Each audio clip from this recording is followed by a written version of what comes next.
শিমু সাফওয়ানের বাসায় এসেছে গোটা 7 দিন হয়ে গেল। কোনো রকম বই পড়ে টিভি দেখে সময় পার হয়ে যাচ্ছে ওর। কখনো হয়তো সে ভাবেনি তার এত বড়লোক বাড়িতে বিয়ে হবে। এই সব কিছু ছিল তাদের কাছে ছেঁড়া খাতায় থেকে লক্ষ টাকার স্বপ্ন দেখার মতো। কিন্তু সৃষ্টিকর্তা যে ভাগ্যের মতো অলৌকিক একটা জিনিস রেখেছেন, এই ভাগ্য যখন ফলে, যার মিসকিন মানুষ থেকে লাখপতি হয়ে যায়, আবার লাখপতি থেকে মিসকিন হয়ে যায়। সাফওয়ানের এই ফ্ল্যাটে রয়েছে 3টা কামরা। একটিতে কামরায় সে থাকছে, অন্যটিতে সাফওয়ান, আরেকটি কামরা খালি পড়ে আছে।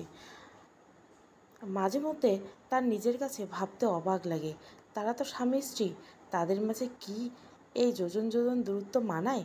তখনই তার ভেতরে সত্তা বলে ওঠে, নিজের আত্মসম্মান প্রতিষ্ঠিত করতে চাইলে এটা মানায়।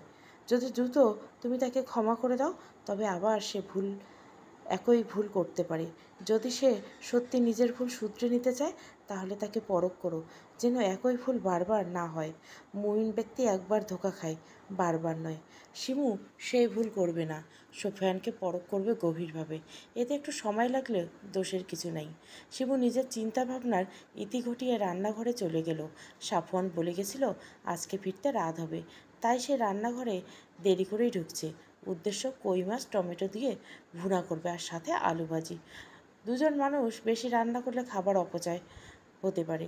কোমরে ওড়না গুজে রান্না করার দিকে মন দিল। প্রায় 1 ঘন্টা সময় নিয়ে রান্না শেষ করলো। কিছু স্যালাড আইটেম কেটে টেবিলে সব কিছু গরম গরম সাজিয়ে রাখলো। ঘেমে নেমে একাকার অবস্থা হয়ে যাওয়ায় ফ্রেশ হতে ওয়াশরুমে চলে এলো। এর মাঝে সাফওয়ান ডোরবেল বাজালো, কিন্তু বেশ কয়েকবার বাজানোর পরও শিমু দরজা খুলল না। শিমু ফোনে কয়েকবার কল করলো, কিন্তু শিমু ফোন ড্রয়িং রুমে থাকায় সেটা রিসিভ হলো না। সাফওয়ান ভীষণ চিন্তিত হলো। সাফওয়ান আরও কিছুক্ষণ দাঁড়িয়ে রইল। শিমু যতক্ষণে বের হয়েছে, ফোনের কল বাজতে বাজতে কেটে গেছে। সাফওয়ান শেষবারের মতো কলিং বেল বাজালো। শিমু দ্রুত দরজা খুলে দিল। শিমু দরজা খুলতে তার চোখে পড়ল সাফওয়ান বিধ্বস্ত চেহারা।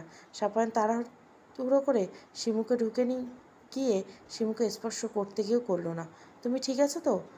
এতবার বেল বাজালাম, ফোন করলাম, ফোনটা কেন ধরলে না? সাফওয়ান অতিরিক্ত অস্থিরতার কারণে আপনি বদলে তুমি হয়ে গেছে। শিমু দুঃখিত হয়ে উত্তর দিল, আই এম সরি, আসলে রান্না শেষ করে ঘেমে গেছিলাম, তাই শাওয়ার নিতে গেছিলাম একটু, যার জন্য আমি শব্দ পাইনি। ও আচ্ছা। সাফওয়ান ছোট্ট করে ও বলে নিজের ঘরে চলে গেল। শিমু বুঝতে পারল সাফওয়ান ভীষণ ক্লান্ত, তাই ওর সাথে তেমন কথা বলল না।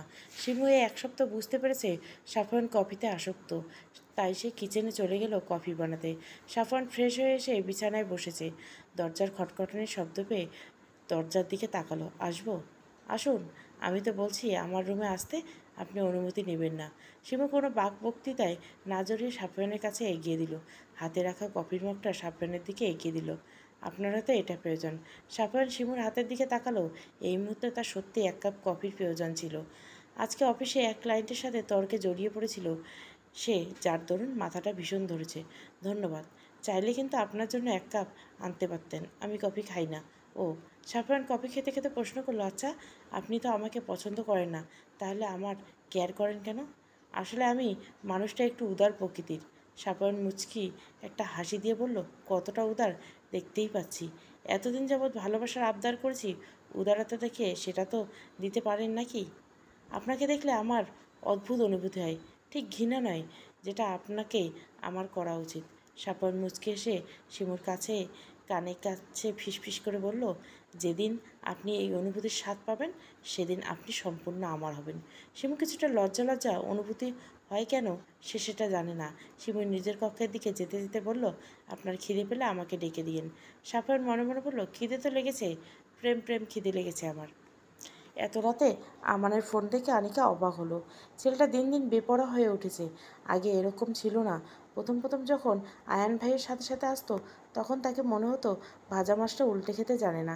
কিন্তু যেই থেকে নিজের অনুভূতি সম্পর্কে ওকে জানিয়েছে, সেই থেকে শুরু হয়েছে মিস্টার অভদ্র হয়ে যাওয়া। সেদিন থেকে আসার পর থেকে ছেলেটা আরও বেপরোয়া হয়ে গেছে। হুটহাট কল দিচ্ছে, আবার দেখা করার আবদার করছে। ছেলেটা যে ভয়ঙ্কর প্রেমিক পুরুষ, এটা তার জানা হয়ে গেছে।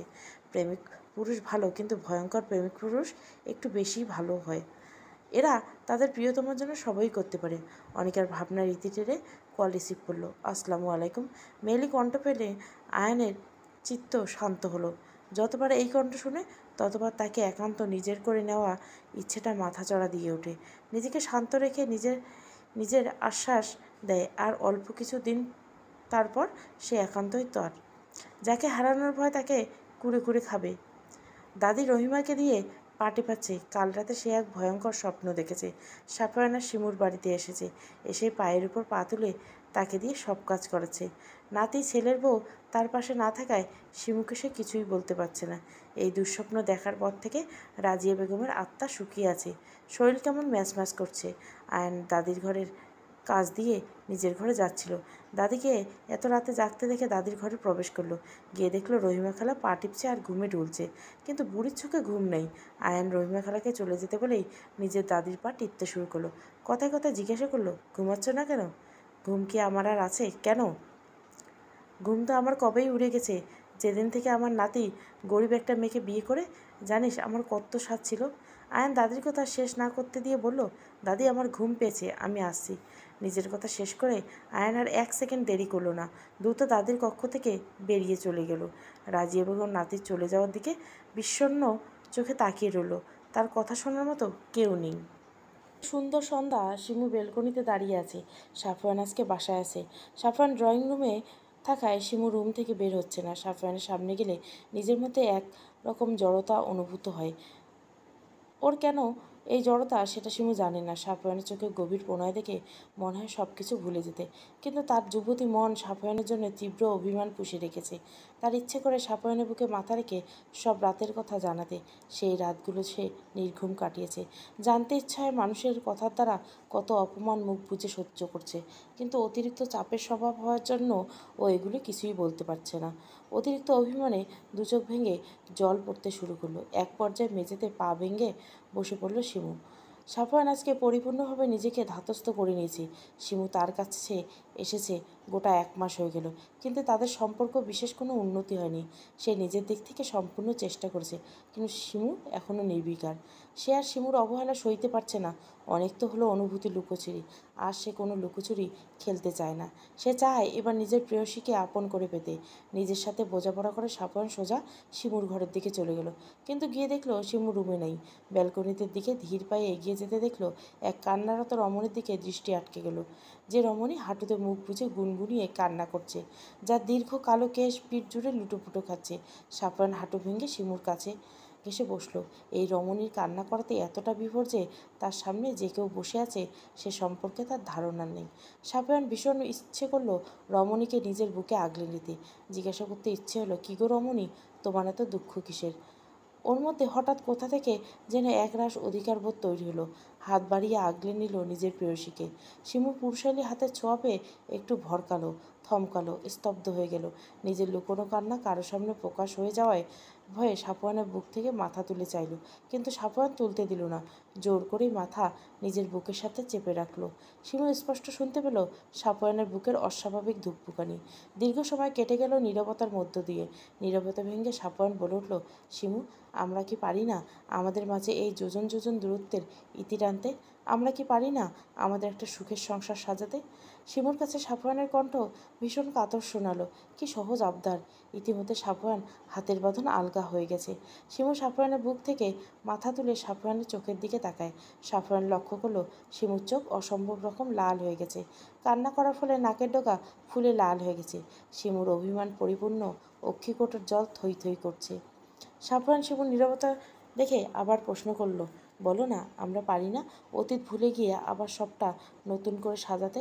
হঠাৎ অভিমানী মেয়েটা একরাশ অভিমান নিয়ে বলতে শুরু করলো, কোনটাকে ভুলে যেতে বলছেন সাফওয়ান আপনি? বাসর রাতে স্ত্রীকে প্রত্যাখ্যান করে চলে যাওয়া, নাকি প্রতিনিয়ত আমার অপমানিত হওয়াকে, নাকি নিজের সম্মান বিকিয়ে দিয়ে একটা মেয়ে শ্বশুরবাড়িতে পড়ে থাকাকে, নাকি দিনের পর দিন আপনার দাদির কটু কথা শোনাকে? আপনার যখন এতটাই আমাকে অপছন্দ হবে কেন বিয়ে করেছিলেন আমায়? প্রতিনিয়ত আপনার আত্মীয় প্রতিবেশীরা আমাকে ঠাট্টা তামাশা করতো, আম্মা আড়ালে করতো, কিন্তু আমি টের পেয়ে যেতাম। শিমু কিছুক্ষণ থেমে আবার বলতে শুরু করলো, আপনি কি কখনো চিন্তা করছেন বিয়ের রাতে একটা মেয়ে কতটা আশা স্বপ্ন বুকের মাঝে পুষে রাখে? কিন্তু সেদিন সেদিন আপনি এলেন না। আমি পুরো রাত আপনার জন্য বসেছিলাম। সকালবেলা আপনার দাদি এসে বলল আমি নাকি অপয়া, কলঙ্কিনী, তাই তার নাতি আমাকে ফেলে চলে গেছে। আপনার দাদি প্রতিনিয়ত আপনার চলে যাওয়ার জন্য আমাকে দায়ী করত। বিয়ের পরে বাবা কতবার আপনার সাথে কথা বলতে চেয়েছে, কিন্তু বাবাকে মিথ্যে বলেছি। নিজের কষ্টগুলো আড়াল করে আমি বাবার সাথে হাসি মুখে কথা বলেছি। শিমু এবার অসহায়তার মতো সাফওয়ানের দিকে তাকিয়ে আছে। আচ্ছা, আমি কি এতটাই অপয়া? আমি যেটা ধরতে যাই সেটাই কেন দুঃখ হয়ে যায় বলতে পারেন? আমি তো আপনার জন্য এক বুক ভালোবাসা নিয়ে এসেছিলাম, কিন্তু আপনার প্রত্যাখ্যান পেয়ে সেগুলো কেমন ফিকে হয়ে গেছে। আমিও চাই সব ঠিক করে নিতে, কিন্তু আমার ভয় হয় যদি আপনি আবারও আমাকে ছেড়ে চলে যান। আমি জানি আমি কোনো অবুঝ কিশোরী নই, কিন্তু আপনাকে আঁকড়ে বাঁচতে চাই। আমি আপনাকে ভালোবেসে বিদ্ধ হতে চাই, কিন্তু পুরাতন কথাগুলি মনে পড়লেও আমার বুকের ভিতর হাহাকার করে ওঠে। মনে মাঝে তীব্র অশান্তি হয়। আমি এই সব কিছু থেকে নিস্তার পেতে চাই সাফওয়ান। আমি আপনাকে ভালোবাসতে চাই। মোম যেমন আগুনের স্পর্শে গলে যায়, শিমু তেমন সাফওয়ানের উষ্ণ স্পর্শ পেয়ে নিজের বুকের মাঝে রাখা সকল কণ্ঠ প্রকাশ করে দিচ্ছে। আজ নিজেকে অনেক হালকা মনে হচ্ছে শিমুর। নিজের সব অভিযোগ প্রকাশ করতে পেরে মনে শান্তি লাগছে ওর। খুব কাঁদতে ইচ্ছে করছে। সাফওয়ান শিমুকে আবার বুকের মাঝে আগলে নিল। শিমু আবারও কাঁদতে শুরু করলো। এই কান্না যেন দীর্ঘকালের অভিমানের পাহাড় ধসে পড়ার কান্না। সাফওয়ান শিমুর সমস্ত অভিযোগ মন দিয়ে শুনছে। নিজের করা ভুলের জন্য সে ভীষণ অনুতপ্ত। নিজের রাগ জেদকে প্রাধান্য না দিয়ে হয়তো আজকে মেয়েটার এই পাহাড় সমান অভিমান দেখত হতো না। তাদের ভালোবাসায় এক সংসার হতো একদিন। সাফওয়ান শিমুর মাথা তুলে নিজের দিকে ঘোরালো। শিমু কাঁদতে কাঁদতে অবস্থা খারাপ করে ফেলেছে নিজের। সাফওয়ান একটা দীর্ঘশ্বাস ফেলতে শুরু করলো। আমি আপনার সাথে অনেক অনেক অন্যায় করেছি, আমি জানি। আমি সেগুলোকে শুধরে নিতে চাই। আমার এই ভুলগুলো শুধরে নেবার জন্য আমি আপনার থেকে একটা সুযোগ চাই। দয়া করে আমাকে ফেরাবেন না। সাফওয়ান আবার কাতর স্বরে বললেন, আমি গ্রামে বিয়ে করার জন্য মোটেও রাজি ছিলাম না, কিন্তু মায়ের কথায় এক প্রকার বাধ্য হয়েই মায়ের কথা রাখতে মা আমাকে ইমোশনাল ব্ল্যাকমেল করতে থাকে। আবার আমার বন্ধুরা আমাকে নিয়ে ঠাট্টা তামাশা করতে শুরু করে। এদিকে মা বাবার চাপ, অন্যদিকে বন্ধুদের ঠাট্টা তামাশা মিলিয়ে আমি অতিষ্ঠ হয়ে পড়েছিলাম।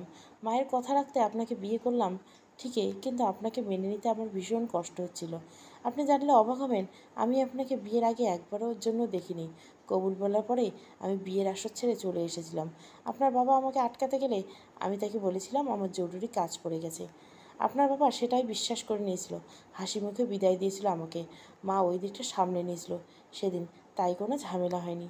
নিজের সাথে অনেক বোঝাপড়ার পর সিদ্ধান্ত নিলাম মা আমাকে জোর করে বিয়ে করেছে, কিন্তু আমি চাইলে সংসার নাও করতে পারি।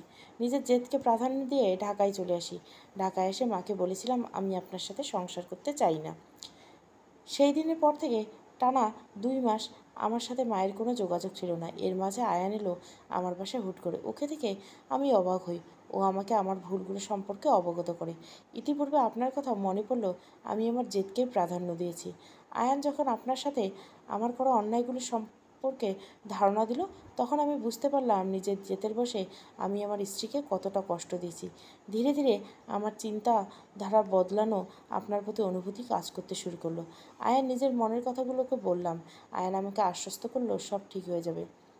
আমিও নিজের করা ভুলগুলোর জন্য আপনার কাছে ক্ষমা চাইতে মরিয়া হয়ে উঠলাম। আয়নের সাথে গেলাম বাড়িতে। সে সম্পর্কে বাড়ির কেউ কিছু জানতো না। যাবার পরের দিনে বাবা আমাকে আলাদা ডেকে নিয়ে অনেক বকাঝকা করলেন। বাবাকে কোনো রকম আয়ন সামলে নিল। বাবা শান্ত হলেন। আমি তারপর থেকে নিজের সবটা দিয়ে চেষ্টা করেছি নিজের ভুল শুধরানোর নেবার। আপনি কি আমাকে এখনও ক্ষমা করবেন না শিমু? আমি সত্যি চাই আপনার সাথে জীবনের শেষ মুহূর্ত পর্যন্ত কাটাতে। আমি আপনাকে ভালোবেসে ফেলেছি শিমু। সাফওয়ান এবার আরও অসহায় কণ্ঠে বলল, আমি তো ভুল করেছি জানি, সেই জন্য আমি ভীষণভাবে অনুতপ্ত। আমি আর এই অপরাধবোধ নিয়ে বাঁচতে চাই না। আপনি দয়া করে আমাকে এই অপরাধবোধ থেকে মুক্তি দিন। একটা বিষাদময় রাতের শেষে একটা সুন্দর প্রভাতের আগমন। সে প্রভাত মুছে দিবে হয়তো বিষাদের ঘনঘটা। প্রভাতে সেই মিষ্টি আলো পৌঁছে যাবে সব আনাচে কানাচে। জাগাবে হয়তো কোনো এক প্রেমিক পুরুষের জন্য তার প্রেয়সীর হৃদয়ে প্রেম। ভেঙে যাবে হয়তো পাহাড় সমান অভিমানে বাঁধা। সূর্যের মিষ্টি আলোয় চোখে পড়তে ঘুম ছুটে গেল সাফওয়ানের। চোখ খুলতে নিজের বুকে প্রেয়সীকে আবিষ্কার করলো। তার চিত্ত পুলকিত হলো। হৃদয় জানান দিল এবার বুঝি প্রেয়সীর অভিমান ভাঙবে। এই প্রথম তারা দুজনে এত কাছাকাছি। পুরো একটা রাত কাটিয়ে দিল অভিমান বিলাস করে। মৃদু শব্দে সাফওয়ান শিমুকে ডাক দিল, উঠুন, সকাল হয়েছে। সাফওয়ানের ডাকে ঘুম ছুটে গেল শিমু। পিট পিট করে চোখ খুলতে সাফওয়ানের বুকে নিজেকে আবিষ্কার করলো। মনে পড়ে গেল কাল রাতের কথা। সব কিছু মনে পড়তে লজ্জায় দুগাল রাঙা হয়ে গেল। কিশোরী মেয়েদের মতো কাল কী করছে ভাবতেই যুবতীর মন অশান্ত হয়ে উঠল।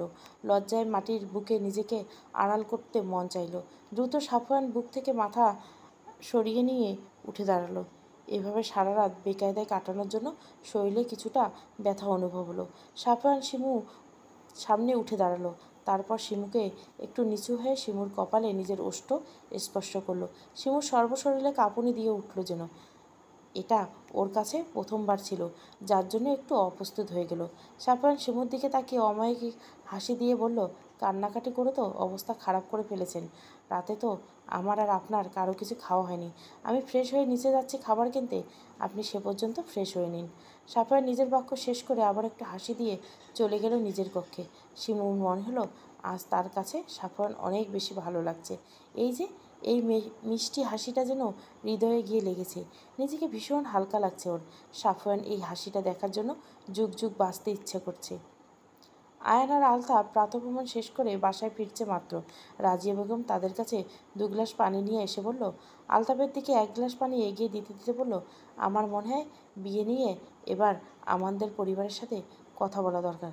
মা ঠিক বলেছেন, এবার আমাদের এই বিষয় নিয়ে আগানো প্রয়োজন। আর সাফওয়ানকে আমি এই ব্যাপারে আজকেই জানাবো। কি বলো আয়ান? হ্যাঁ আব্বু, আপনি ভাইয়ের সাথে কথা বলুন। আনিকা আড়াল থেকে সব কথা শুনে নিজের কক্ষের দিকে দৌড়ে চলে গেল। তার ভীষণ লজ্জা লাগছে।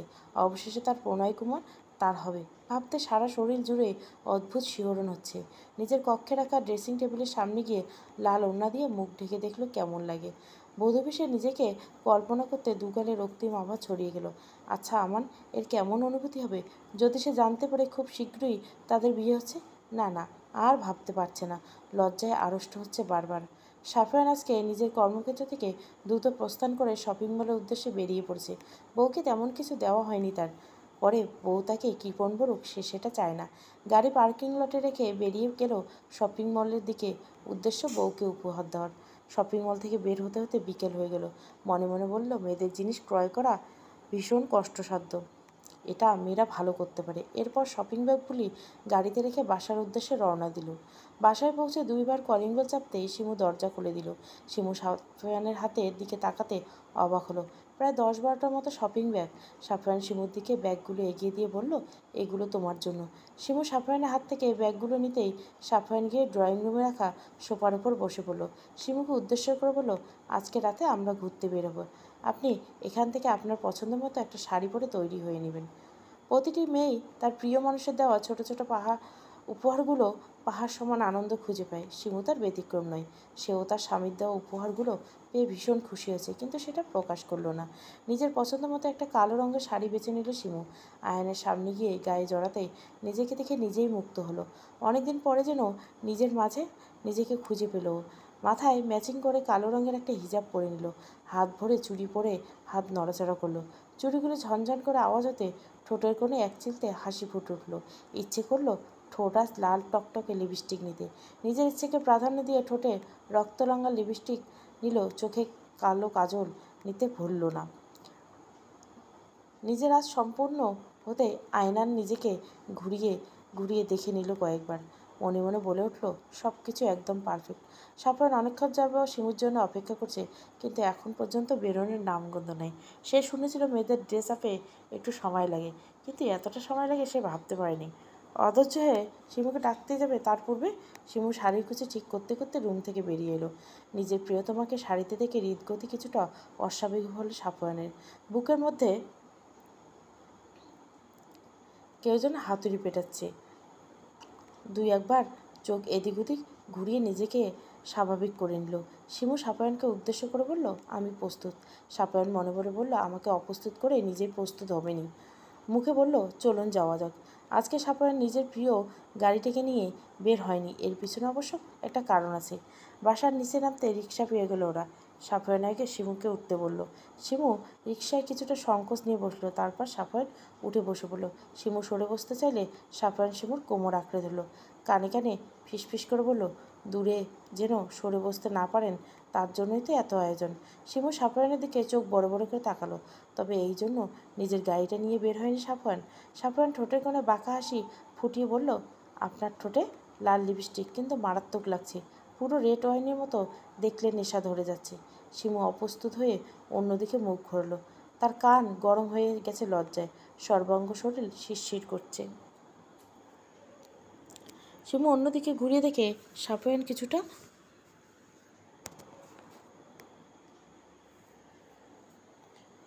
অসহায়ের কণ্ঠে বলে উঠল, মামা আমি কি দেখতে খারাপ বলুন?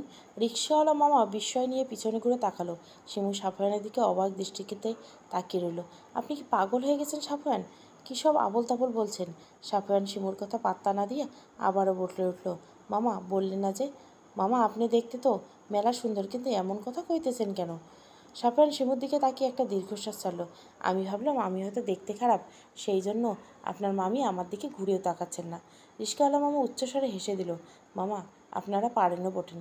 শিমুর দিকে চোখ পাকিয়ে তাকিয়ে রইল। মনে মনে বলল, লোকটা ভীষণ অসভ্য, নয়তো নিরামিষ থেকে আমিষ হয়ে গেল কি করে আল্লাহ জানে। লজ্জা শরম এক্কেবারে বিকিয়ে দিয়ে এসেছে মনে হয়।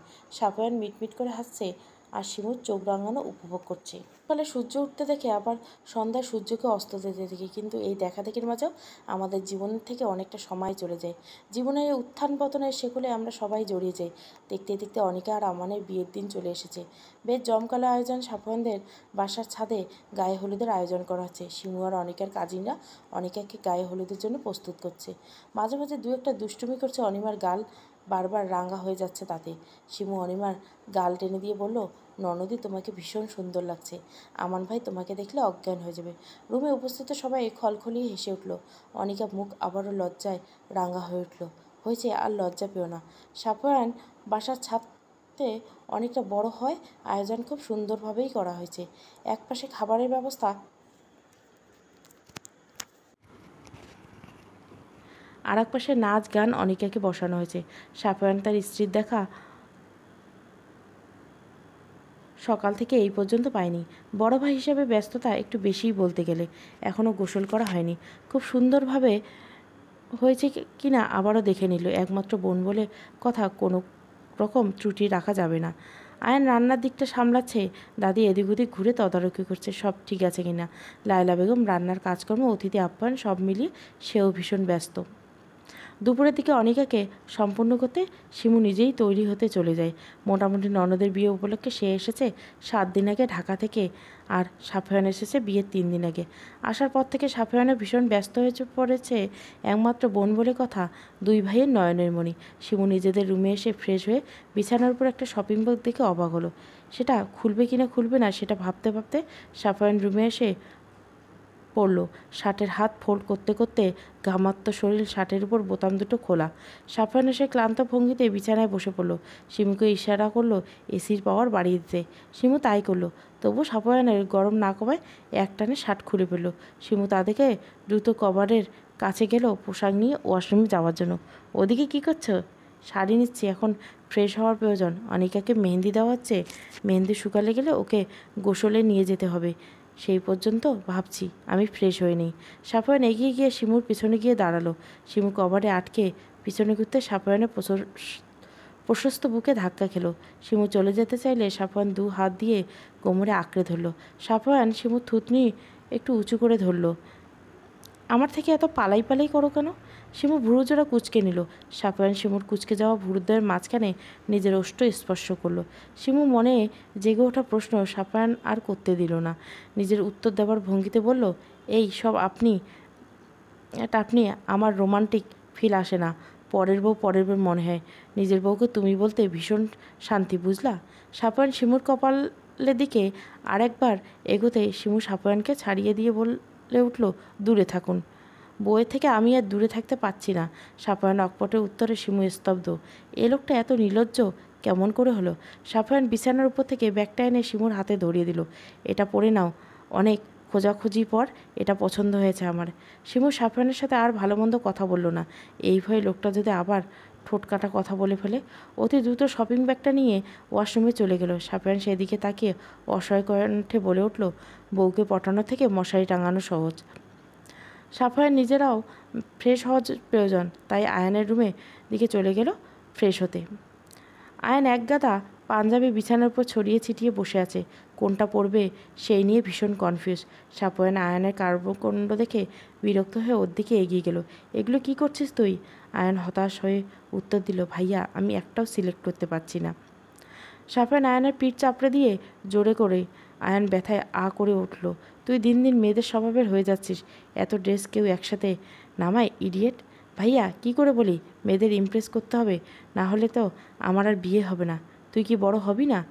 আমি তো ছোট হয়ে রইলাম, কয়েকদিন পর ছোট বোনের বাচ্চা মামা বলে ডাকবে। হয়েছে, আর আফসোস করিস না। আমি অফ হোয়াইট রঙের একটা পাঞ্জাবি পরি, আর তুই গাঢ় খয়েরি রঙের পাঞ্জাবিটা পরবি, ওকে? এবার ঠিক আছে, তাহলে তুমি দাঁড়া, আমি ফ্রেশ হয়ে আসি। দ্রুত বের হবে কিন্তু। শিমু বাথরুম থেকে বের হয়ে এসে বিছানায় শাড়ি মেলে ধরল। অফ হোয়াইট রঙের একটা শাড়ি, আর মাঝে সুতোর কাজে হলুদ টকটকে ফুল, আর ব্লাউজেরটা শাড়ির সাথে ম্যাচিং করে ফুল হাতা দিয়ে বানানো হয়েছে। শিমু সাফওয়ানের রুচির প্রশংসা না করে পারল না। ভীষণ সুন্দর একটা শাড়ি। সাফওয়ান এই হুটহাট সারপ্রাইজ দেওয়ায় অভ্যাস ভীষণ ভালো লাগে ওর। চুল দ্রুত হেয়ার ড্রায়ার দ্বারা শুকিয়ে হাত খোপা করে নিল। শাড়িটা সুন্দর করে পরা শেষে আয়নার সামনে নিজেকে ঘুরে ঘুরে দেখতে লাগলো। এর মাঝে সাফওয়ান আবার রুমে প্রবেশ করলো। শিমু শাড়ি গায়ে পরে বোকার মতো দাঁড়িয়ে আছে, কি করবে বুঝতে পারছে না। সুতি শাড়ি হওয়ার জন্য শিমু একা হাতে সেগুলো ঠিক করতে পারছে না। সাফওয়ান ধীর পায়ে হেঁটে এসে শিমুর পায়ের কাছে বসলো। শিমু সাফওয়ানকে দেখে একটু দূরে সরে যেতে চাইল। সাফওয়ান চোখের ইশারায় চুপ করে দাঁড়াতে পড়ল। তারপর খুবই শক্তপর্ণে নিজের স্ত্রীর কুচিগুলো ঠিক করতে লাগলো। তারপর উঠে গিয়ে আঁচলের কুচিটা করে দিয়ে সেফটি পিনের সাহায্যে আটকে দিল। শিমুকে ঘুরিয়ে দেখলো কয়েকবার। তারপর মেকআপ বক্স থেকে হালকা গোলাপি কালারের লিপস্টিক নিজের শিমুর ঠোঁটে পরিয়ে দিল। চোখে হালকা কাজলও দিয়ে দিল। চুলের কাঠিটা খুলে, চুলের বাঁধন খুলে মুক্ত করে দিল। পিঠ জুড়ে এক ঝাঁক কালো কেশ ছড়িয়ে পড়ল। সাফওয়ান সেগুলো সুন্দর করে আশ্রয় খোলা রেখে দিল। স্ত্রীর দিকে মুক্ত চোখে তাকিয়ে রইল কিছুক্ষণ, অতঃপর মাথায় আঁচল দ্বারা ঢেকে দিল। তোমাকে এই সুন্দর কেস দেখার অধিকার শুধু আমার, অন্য কারো না। শিমু তার প্রিয় সুদর্শন পুরুষের কথা শুনে মুগ্ধ হলো। তার প্রিয় পুরুষ কত যত্নশীল আর দায়িত্বশীল, স্ত্রীর প্রতি তার এত নিখাত ভালোবাসা। এই পুরুষ শরীর ছোঁয়ার আগে তার মন ছুঁয়ে দিয়েছে। কজন পুরুষ পারে নিজের স্ত্রীকে এরকমভাবে ভালোবাসতে? আজকে তার নিজেকে ভাগ্যবতী মনে হচ্ছে। স্বামী স্ত্রীর পবিত্র ভালোবাসায় শুধু শারীরিক চাহিদায় সীমাবদ্ধ থাকে না, এটা দুজন মানুষের সার্বিক প্রয়োজন পরিপূর্ণ হিসাবে কাজ করে। কিন্তু অনেক যুগল এর প্রকৃত অর্থ বুঝতে পারে না, যার জন্য সংসারে অশান্তি লেগেই থাকে, অশান্তি আর বিতৃষ্ণা। শিমুর মনে হলো তার সুদর্শন পুরুষটা বেশি সুদর্শন লাগছে। তার মনে ভয় হচ্ছে যদি অন্য কেউ তার পুরুষটার দিকে নজর দেয়। আপনি একটু নিচু হবেন সাফওয়ান? সাফওয়ান বইয়ের এক কথায় নিচু হয়ে দাঁড়ায়। শিমু তিন কুল ফুলে সাফওয়ানকে ফু দেয়। সাফওয়ান শিমুর কাণ্ড দেখে অবাক হয়ে প্রশ্ন করে, তুমি আমাকে ফু দিচ্ছ কেন? যেন কারো বদনজর লাল রাখে। সাফওয়ান মুখের কোনো বাঁকা হাসি ঝুলিয়ে বলে, সে তো আমার উপর তোমার কবেই লেগে গেছে। শিমু মেকি রাগ দেখিয়ে চলে যায়, কিন্তু সাফওয়ান যেতে দেয় না।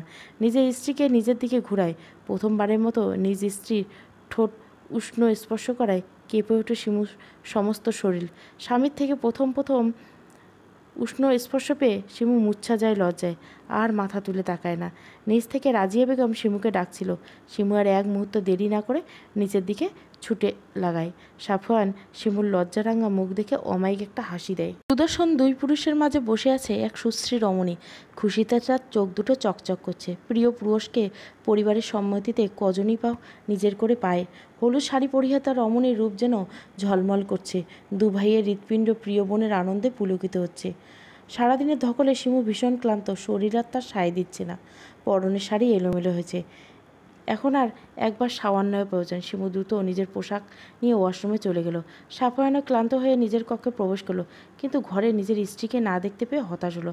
প্রায় 30 মিনিট পর শাওয়ার শেষে শিমু বের হলো। পরনে ঢিলে ঢালা সাদা রঙের কামিজ। সাফওয়ান শিমুকে দেখে মুখটা একটু গোমড়া করে বলল, আমরা চাইলে কিন্তু একসাথে শাওয়ার নিতে পারতাম। মুহূর্তে শিমুর লজ্জায় কান গরম হয়ে গেল। কাছে এসে সাফওয়ানের সামনে কোমরে হাত রেখে দাঁড়ালো। আপনি কিন্তু দিন দিন দুষ্টু হয়ে যাচ্ছেন। সাফওয়ান শিমুর কোমরে রাখা হাত টেনে নিজের কোলে বসিয়ে নিল। দু হাত গলিয়ে কোমরের হাতে রাখলো, ঘাড়ে নাক ঘষলো। শিমু ছোটার চেষ্টা করতে চাইলো, সাফওয়ান শিমুর কানে লতিটা আলতো করে কামড় বসিয়ে দিল। শিমু লজ্জায় লাল নীল হয়ে গেল বারবার। অতঃপর সাফওয়ানের অত্যাচার সহ্য করতে না পারে শিমু সাফওয়ানের হাতে চিমটি কেটে দেয়। সাফওয়ান শব্দ করে শিমুকে ছেড়ে দেয়। শিমু খলখলিয়ে হেসে ওঠে। সাফওয়ান শিমুর হাতের দিকে লক্ষ্য করে দেখে শিমুর হাতে মেহেন্দি লাগিয়েছে। সাফওয়ান শিমুর দিকে এগোতে চাইলে শিমু সাফওয়ানের দিকে বালির ছড়ি মারে। আর এগোবেন না, আমি ক্লান্ত, আমার ঘুম প্রয়োজন। সাফওয়ান শিমুকে উদ্দেশ্য করে চোখ টিপ দেয়, মুখে বাঁকা হাসি ঝুলিয়ে বলল, এ কয়দিন দূরে থাকো, সমস্যা নেই। আর 5 দিন, তারপর তোমার পালাই লজ্জা সব ভেঙে দিব, প্রমিস। সাফওয়ান ওর জামার দিকে ইশারা করে শীষ বাজাতে বাজাতে ওয়াশরুমে চলে যায়।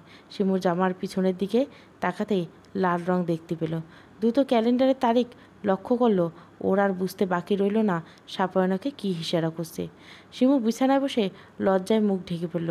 ওর লজ্জা ভীষণ লাগছে, লজ্জায় আড়ষ্ট হয়ে যাচ্ছে বারবার। সাফওয়ানকে লজ্জা ফেরার কোনো কারণ ছাড়ছেন না। একটি মিষ্টি সকাল, নতুন একজোড়া কবিতরের মিলনের জন্য সেজে উঠেছে পুরো বাড়ি।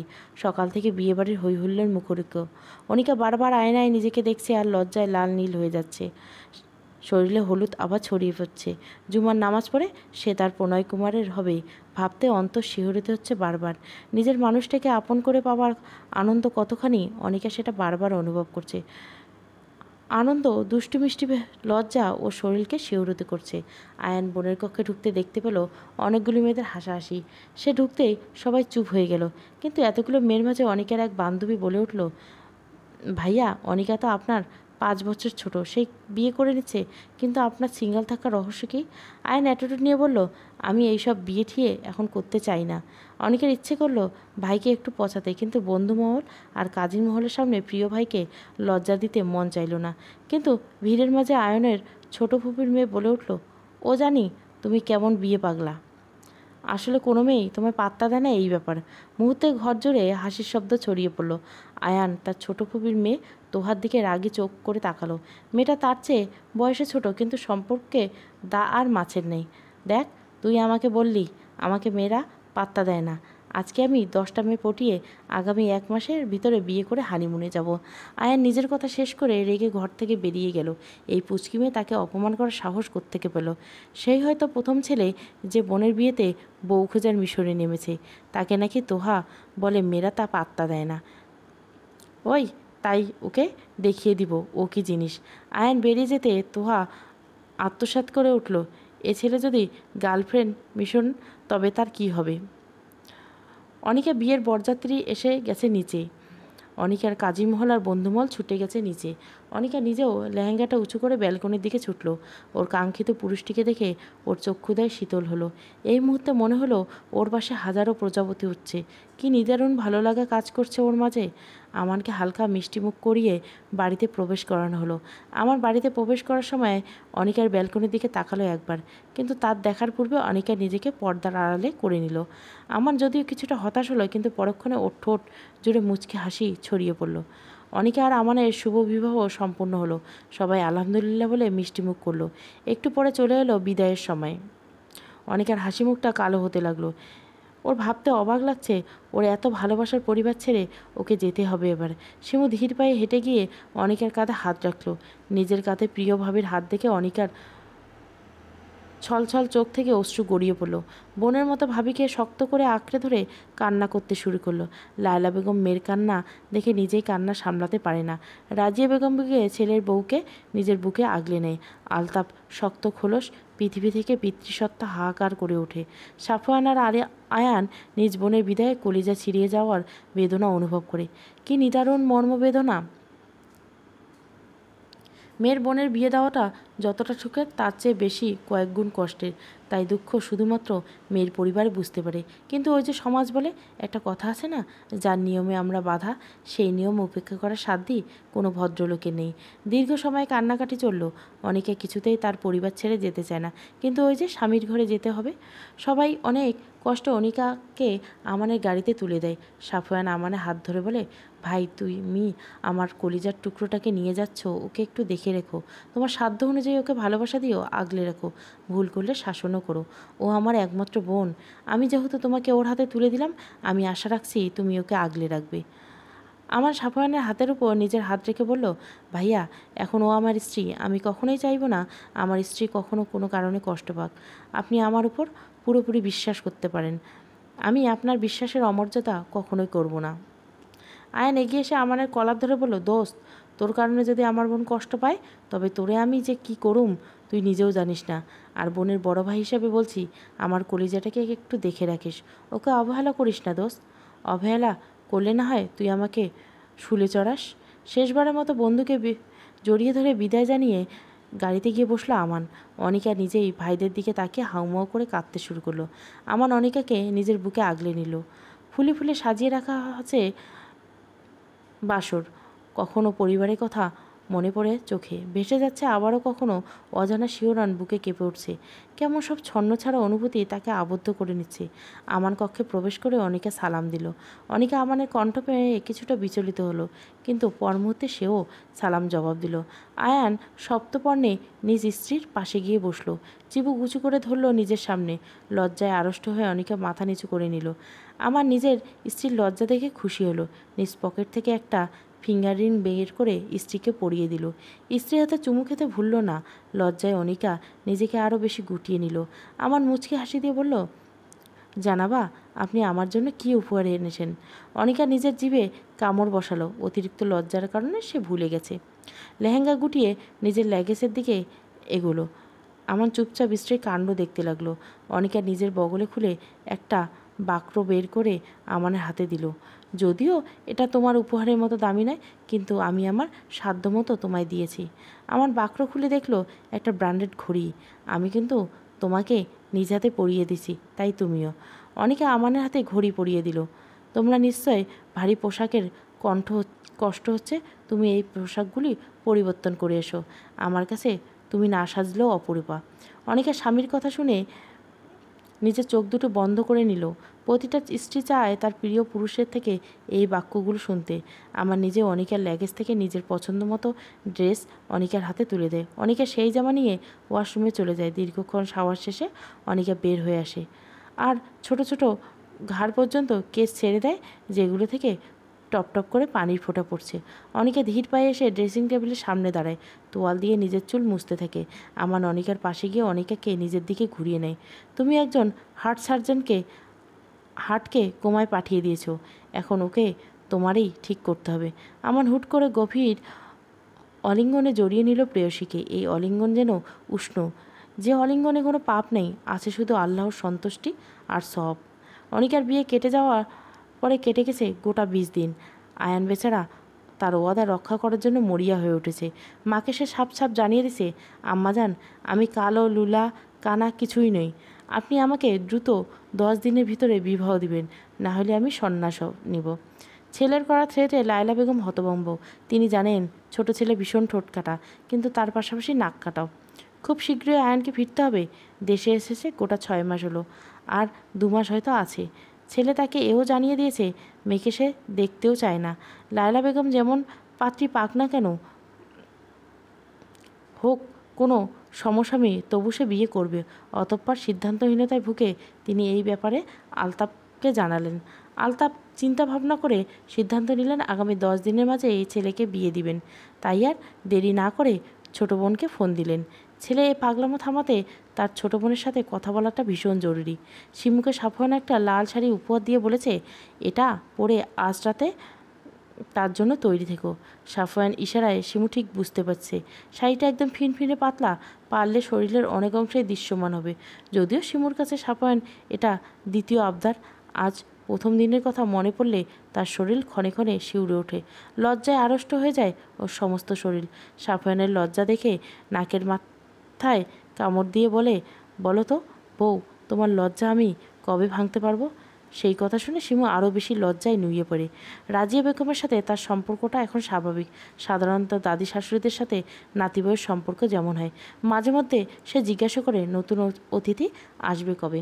দুঃখগুলো শিমুর এখন কোথায় যেন মিলিয়ে গেছে প্রত্যেকের ভালোবাসা পেয়ে।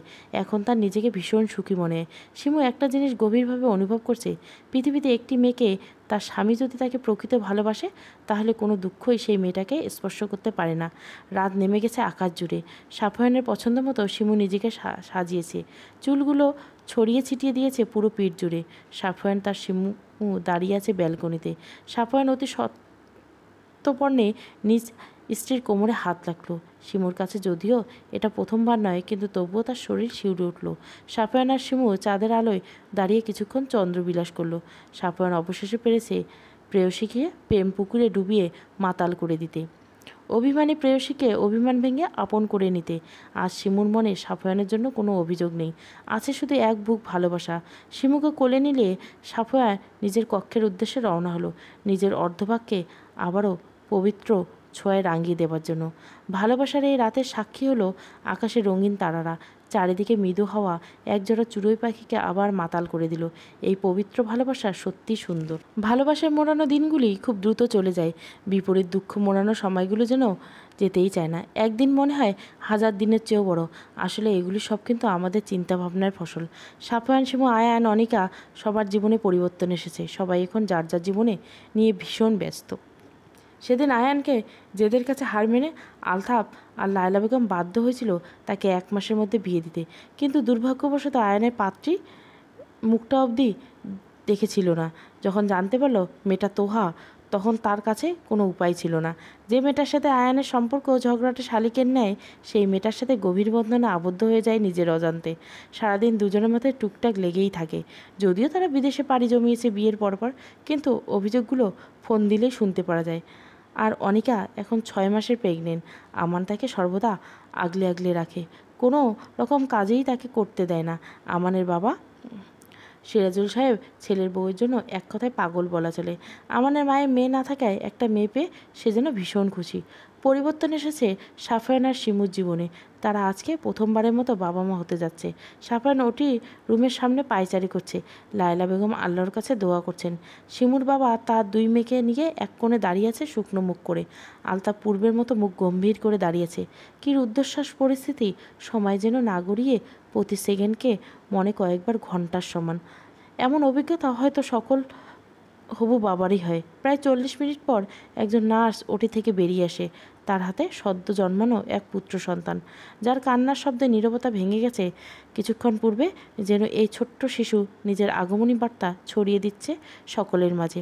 বাচ্চার কান্নার শব্দ পেয়ে সাফওয়ান নার্সের দিকে দৌড়ে গেল। নার্স নিজের কোলে থাকা সদ্য ভূমিষ্ঠ হওয়া বাচ্চাকে সাফওয়ানের কোলে তুলে দিলেন। লায়লা বেগম দৌড়ে এলেন নিজের নাতির কাছে। সাফওয়ান পিতৃসত্তায় আন্দোলিত হলো। এক বিন্দু সুখ যেন পুরো শরীরকে গ্রাস করে নিল। আহ, কি আনন্দ! সেটা কখনোই বোঝানো সম্ভব নয়। লায়লা বেগম নিজের নাতিকে কোলে নিয়ে বললেন, আলহামদুলিল্লাহ। আনিকা রাজিয়া বেগম নিজেকে শারীরিক অসুস্থতার কারণে হাসপাতালে উপস্থিত নেই, তবুও তারা বারবার ফোন করছে। আলতাফ নিজে তাদেরকে সুখবর দিল। তার গম্ভীর মুখে হাসি ছড়িয়ে পড়ল। দৌড়ে গেল নিজের নাতিকে দেখতে। ফিহারিয়াও বাদ গেল না। সাফওয়ান নার্সকে উদ্দেশ্য করে বলল, সিস্টার, আমার স্ত্রী কেমন আছে? আলহামদুলিল্লাহ, আপনার স্ত্রী অনেক ভালো আছে। আমি ওর সাথে দেখা কখন করতে পারবো? আর কিছুক্ষণ পরে সাফওয়ানের সন্তান শান্ত হলো, আনন্দিত হলো এই ভেবে তার স্ত্রী সন্তান উভয়েই সুস্থ আছে। বেশ কিছুক্ষণ পর সাফওয়ান শিমুর কাছে যেতে দেওয়া হলো। শিমু চোখ দুটো বন্ধ করে আছে, হাতে হাতে স্যালাইন চলছে। ধীর পায়ে হেঁটে সাফওয়ান শিমুর পাশে বসলো। শিমু এক হাত নিজের 2 হাতের মাঝে পুরে নিল। কেমন লাগছে এখন? শিমু স্বামীর কণ্ঠ পেয়ে চোখ খুলে তাকালো, মুখে এক চিলতে হাসি ফুটিয়ে বলল, বাবুকে দেখেছো? সাফওয়ান উপর নিচ মাথা নাড়ল। জানো, একদম তোমার মতো হয়েছে দেখতে। শিমু ঠোঁটের কোণে প্রশস্তি হাসি আরও প্রশস্ত হলো। একজন নার্স ওদের বাচ্চাকে নিয়ে এসে সাফওয়ানের কোলে দিল। শিমু স্বামী আর বাচ্চাকে দেখে খুশিতে 2 চোখ বন্ধ করে নিল। তার জীবনে সর্বোত্তম পাওয়া হয়তো এটা। ওর আজ নিজেকে পরিপূর্ণ নারী মনে হচ্ছে। ওর মতো সাধারণ মেয়ে যে এত কিছু পেয়েছে, সেটা কল্পনা করতে পারেনি। শিমুকে হাসপাতাল থেকে রিলিজ করে দেওয়া হচ্ছে 1 মাস হলো। ও এখন সম্পূর্ণ সুস্থ। ওর সমস্ত খেয়াল লায়লা এবং রাজিয়া বেগম রাখে। রাজিয়া বেগম এখন অনেকটা পরিবর্তন হয়েছে। বলতে গেলে শিমুর অমায়িক ব্যবহার তাকে পরিবর্তন করতে বাধ্য হয়েছে। গুরুভঙ্গি গম্ভীর আলতাফ সাহেব এখন বেশ হাসি খুশি থাকে নাতিকে নিয়ে। আয়ান আর তোহা এসেছে ছোট সাদমানকে দেখতে। তোহার কোলে ছোট্ট 7 চোখ বন্ধ করেছে। তোহা আয়ানকে উদ্দেশ্য করে বলল, দেখো আমার কিন্তু খুব দ্রুত একটা পুচকি চাই। নিজেকে সামলাতে পারো না, সে আবার পুচকি সামলাবে। কথাটা মোটেও পছন্দ হলো না তোয়ার। রাগ করে সাদমানকে শিমুর কোলে দিয়ে গট করে নিজের কক্ষে চলে গেল। শিমু আয়ানের দিকে চোখ গরম করে তাকাতে আয়ান তোয়ার পিছনে হাঁটা দিল। তাদের কাণ্ড দেখে লায়লা বেগম হাসতে হাসতে ড্রয়িং রুমে এসে বসলেন। যাই বলো বৌমা, আয়ানের জন্য কিন্তু তোহা একেবারে পারফেক্ট। জি আম্মা, পারফেক্ট ম্যাচ। আয়ান গিয়ে তোহাকে পিছন থেকে জড়িয়ে ধরলো। এত রাগ করো কেন কথায় কথায়? তুমি তো সব আজে বাজে কথা বলে রাগিয়ে দাও। ওকে আর রাগাবো না, আমাদের 1 ডজন বাচ্চা হবে, এবার খুশি তো? কিন্তু এত বাচ্চা দিয়ে কি করব? ফুটবল টিম বানাবো। তোহা পিছন থেকে ঘুরে আয়ানকে নাক টিপে ধরলো। ওকে।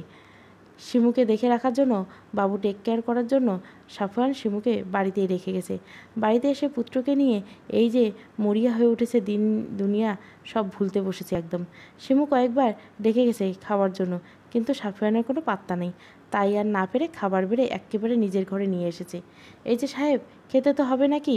আপনি নিজে খাচ্ছেন না আর আমার ছেলেকেও খেতে দিচ্ছেন না। খাওয়া দাওয়া সব পরে হবে। শিমু আর সাফওয়ানের সাথে তর্ক না জড়ায় 1 প্লেট ভাত মেখে সাফওয়ানের কাছে যায়। 1 লোকমা ভাত সাফওয়ানের সামনে ধরে। আসার পরে কিছুই খাওয়া হয়নি আপনার, তাই কোনো বিরক্ত না করে এগুলো মুখে পুরুন চটপট। সাফওয়ান আর মানা করলো না, কিন্তু বউয়ের সাথে দুষ্টমি করতে ছাড়লো না। শিমু বিরক্ত হয়ে বলল, 1 বাচ্চার বাবা হয়ে গেলেন তবু দুষ্টমি গেল না? আরেক বাচ্চার বাবা হওয়ার প্ল্যান করছি, কি বলো আব্বু? সাফওয়ান নিজের ছেলেকে কথাটা বলে শিমুর দিকে তাকিয়ে চোখ টিপ মারে। আপনার লজ্জা জীবনেও হবে না। স্ত্রীর কাছে লজ্জা পেলে সন্ন্যাসী হতে হবে। শিমু সাফওয়ানকে আলতো করে চাপড় মেরে সাফওয়ানের কাঁধে মাথা রাখলো। আমি আপনার সাথে বিদ্ধ হতে চাই সাফওয়ান, আপনাকে ভালোবাসে প্রেম পুকুরে ডুবে যেতে চাই। শুধু এটুকু পেলে আমার আর কিছু চাই না। আমি তোমার প্রেম পুকুরে ডুবে নিজের অস্তিত্ব সংকটে ফেলছি, এমন সংকটে আমি বারবার পড়তে চাই। তোমার প্রেম পুকুরে আমি এক সাধারণ মাঝি হয়ে বাঁচতে চাই। আমি তোমাকে ভালোবেসে জান্নাতে যেতে চাই। আমিও আপনাকে ওপার এপার দুপারে পেতে চাই। ওদের কথার মাঝে সাদমান জোরে কেঁদে দিল। দুজনে নিজেদের হুঁশ ফিরে আসে। দুজনে মুচকি হেসে আগলে নেয় নিজেদের ছেলেকে। এটাই যে তাদের ভালোবাসার জোর সর্বোত্তম চিহ্ন। প্রেম পুকুর গল্পটা সমাপ্ত। এটা 2য় পর্ব এবং সমাপ্ত পর্ব। সম্পূর্ণ গল্পটা পড়তে গেলে প্লেলিস্ট চেক করবেন, অবশ্যই পেয়ে যাবেন। ভালো লাগলে অবশ্যই লাইক, শেয়ার এবং সাবস্ক্রাইব করবেন। Thank you for watching.